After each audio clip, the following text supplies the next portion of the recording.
Another day, another replica pack release. And today we're going to be looking at the mid-war American vehicles. There's not many of here, so I can actually afford to spend a little bit more time per build. And yeah, let's just get right into it. So this pack is pretty small. Again, it only has a bunch of them. There's another save here, but M10, some Shermans, a Stuart, and an M8 Scott. So the M10 is a tank destroyer featuring the 3-inch gun, which is very similar to the 76mm gun you would find on the later Shermans.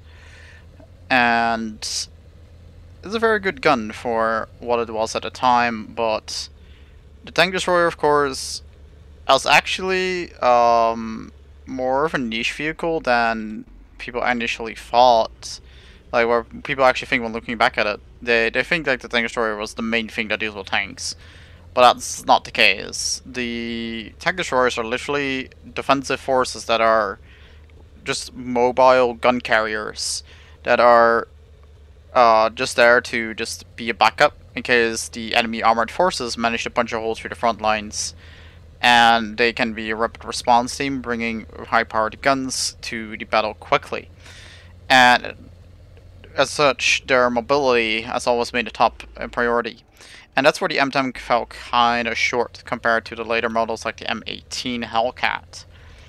And do note that the M10 was only called M10 at first. It was called the Wolverine only after the war ended, although they were named Achilles by the British. So yeah, very neat little tank destroyer. Of course, the real one is open top, which is currently not yet possible. So doesn't have an open top on this version. And with that, we're going to go over to the M4 Sherman.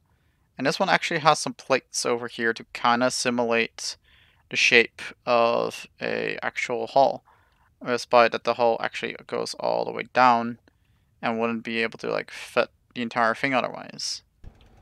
So, of course, the M4 Sherman was the mainstay of the American Army during the pretty much the entirety of World War II. Only in the early stages they didn't have it ready yet, so at that time it was the M3 Lee which was used instead. But the M4 Sherman is a very solid vehicle overall, and they kept on using it, even upgrading the gun on it to keep it going. And even though late war they were thinking about replacing with the Pershing, they never really did until after the war. And it was mainly because they had made all of their supply ships to fit a Sherman in size, so the length and the width and the weight of a Sherman in the most effective way. So a Pershing, of course, being wider than this thing, didn't fit anymore. Of course, it was also heavier, so you could deliver much less of them. Even if they managed to produce them as many as they did with the Sherman, they wouldn't be able to join the war effort. So that's kind of why the Sherman stayed in power there as well, despite the Pershing being a far better design. Of course, the Pershing was also less reliable, less combat proven, harder to repair because of the lack of spare parts, and all that stuff.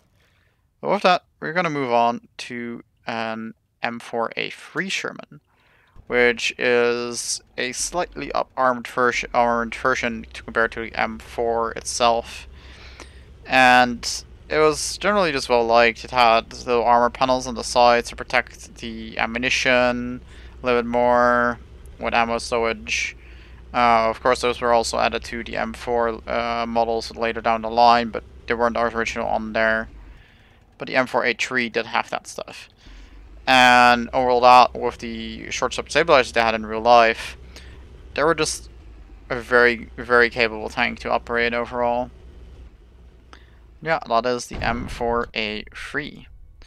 Moving on, we got a M4A3 with HVSS suspension, which is a slightly different tank than just the M4A3, because the suspension setup is different.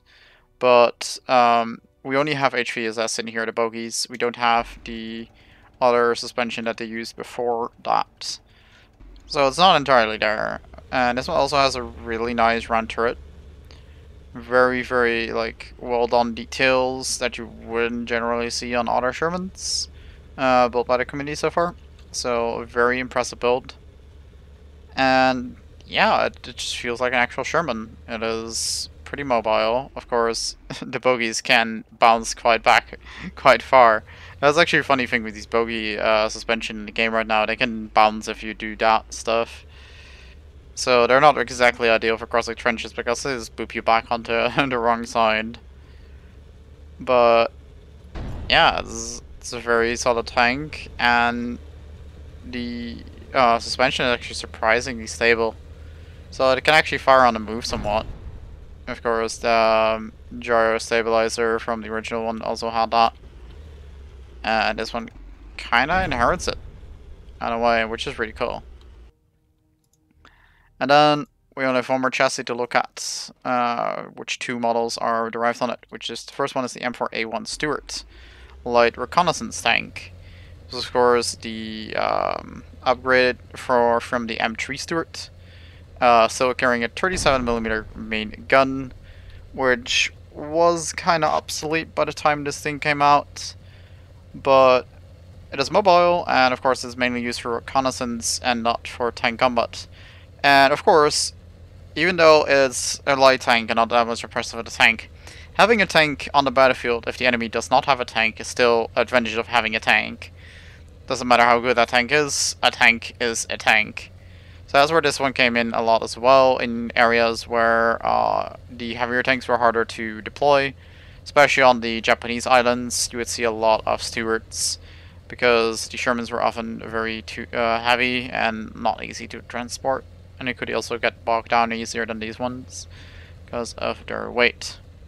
But for infantry support reasons, and also as a howitzer carrier, they also modified this one into the M8 Scott, which is also a normally open-top design, which had a large turret ring to find this larger turret with a 75mm short barrel gun.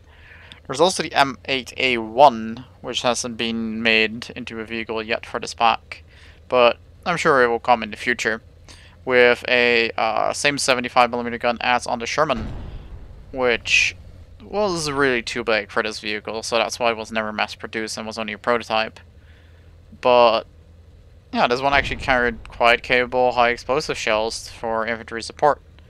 Of course, it lost pretty much all of its anti-tank capabilities with the short howitzer, but it was never meant to be used in such capacities anyways. So that was not really a problem.